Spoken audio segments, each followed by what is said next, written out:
Every morning, Christina Mallon picks out an outfit for her job at a marketing firm in New York. Mallon loves fashion and wants to look her best, but deciding what to wear isn't the biggest issue. For the last 8 years, slowly, both my arms and shoulders became paralyzed.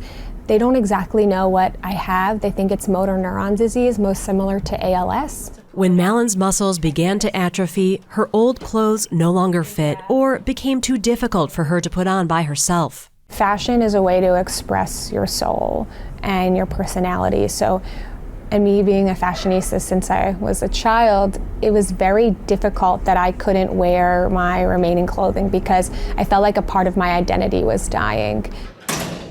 Mallon went online and looked at clothes designed for people with a disability, but what she found was disappointing. It was these really bold colors that I would never wear, a lot of fleeces, nothing fitted, a lot of Velcro, and that just wasn't me. It just made me really upset that I didn't even want to go out of the house. Then, last year, Mallon found someone who could help. Our mission has always been to make style accessible. Grace Jun leads Open Style Lab, a nonprofit based at the Parsons School of Design in New York, one of the nation's premier fashion institutes. The lab runs a summer program that trains participants to create clothing that is inclusive and accessible. 1 out of 5 people identify having a disability in the United States, which means there's a whole untapped market that's marginalized and haven't been addressed. Open Style Lab is funded by foundation grants and donations from companies including Polar Tech and Walmart. The participants are students and professional designers, engineers, and occupational and physical therapists. Christina Mallon's team made her a stylish coat free of charge. Being able to put a coat on by myself was the difference between me having enough confidence to go to work. And things like that have such a big impact that people don't understand.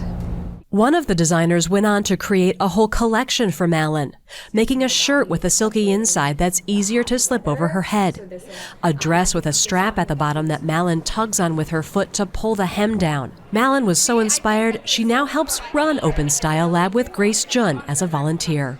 Welcome, welcome. NewsHour Weekend followed Open Style Lab's 10-week summer program from day one to see how it works. Lack of accessible clothing is a barrier to greater independence. The participants were divided into teams. Each has a designer and an engineer. I want you to hold it all the way in your palm. Plus, there's an occupational or physical therapist. So palm up. They worked with residents of the Riverside Premier Rehabilitation and Healing Center in Manhattan. The first task, getting to know the residents' needs. Sweater type material is hard to put on because it's bulky.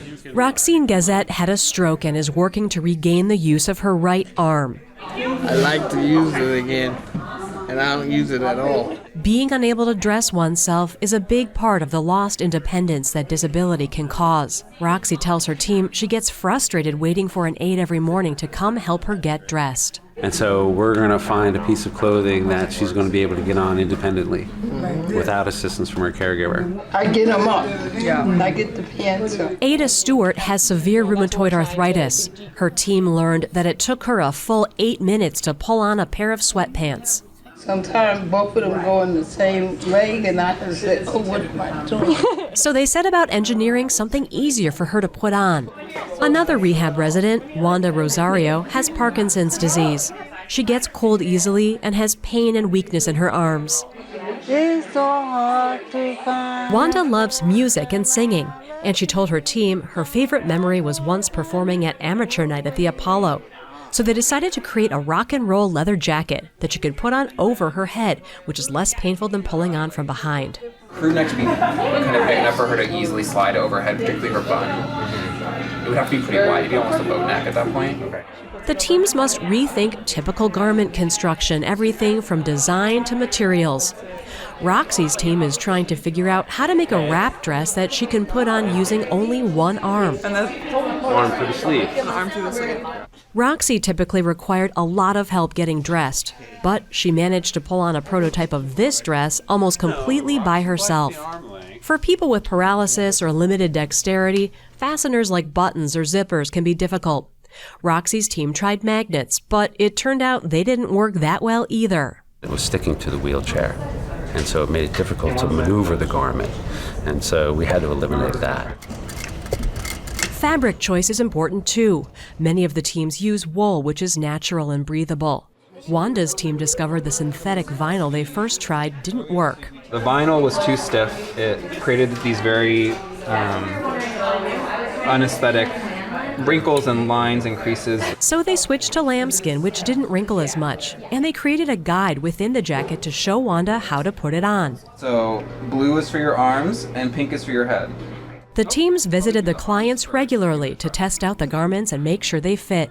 How does that feel? I don't know, like it's still tight. As the summer went on, Ada Stewart's outfit slowly took shape. The team tested different types of pleats for the pants and devised a pulley system that will gather up the pants for her, making it easier to get her feet in. Nice and warm. Look at them pockets. Ada's hands get cold, so the team placed the pockets on her lap where her hands naturally lay. She told her team she wanted to get rid of her wheelchair one day, so they developed sensors that light up to remind her when it's time to exercise and give her feedback during the workout. I love it. I love it. It's going to be good. In addition to providing independence, confidence, and dignity, apparel can impact a person's job prospects. According to the Federal Bureau of Labor Statistics, fewer than 20% of people with disabilities are employed. You don't have the same access. And a lack of appropriate clothing can be a barrier, according to Carrie McBee-Black, a professor of textile and apparel management at the University of Missouri. Certain companies, certain corporations will have specific dress codes, requirements in terms of how you present yourself to the public, so to speak. And that can be a restriction for people living with a disability. McBee-Black studies how clothing affects the social participation of people with disabilities. She says it can be difficult to find business attire, uniforms, and even coats and gloves that might be required for a job. And if someone does manage to find the right clothes, they might not be able to get in and out of them by themselves. It forces you into a situation where you're not able to live independently. McBee-Black says that while the industry has largely ignored the community's needs, things are slowly starting to change. Is to remember that your disability is an honor, not a burden. In 2016, Tommy Hilfiger became the first major fashion designer to launch a line for people with disabilities. He says for him, it's personal. I learned through having children with special needs that autistic children sometimes don't necessarily have the dexterity to button buttons and zippers, and we are very well aware of the fact that wearing something great affects your self-esteem. The line is called Tommy Adaptive, and it includes pieces for children and adults. What is great about this is you don't have to worry about buttoning the button. You don't have to worry about zipping the zipper, magnet, and Velcro. This is an example of like a men's shirt, magnetized. It's the same quality, it's the same fabric, and same design as we offer to everyone else. Was this a risk for you as a company to take this on? Look, everything is a risk. I mean, if you're developing product, you never know if it's going to sell or not. A lot of designers who just want to have a cool brand leave a lot of people out. I never wanted to be that brand. Others are stepping up too. Last year, Target's Cat and Jack children's line began offering adaptive clothing that's also sensory friendly. No uncomfortable tags or rough seams that could bother a child with a sensory processing issue. It's the type of progress Open Style Lab is pushing for. There's a huge consumer set that has just been ignored. It just makes sense for brands to care. In mid-August, with just a few days to go, the teams were busy finishing up their pieces for the final showcase where they would present their work. On the day of the big event, the residents of Riverside Rehabilitation traveled to Parsons in their new garments.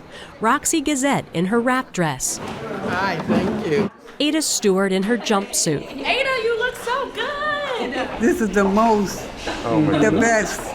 And Wanda Rosario in her rock and roll jacket. Thank you. The teams presented to a packed room and celebrated their accomplishments, creating clothes that were fashionable and functional, raising awareness about the importance of inclusivity, and bringing the joy of style to everyone.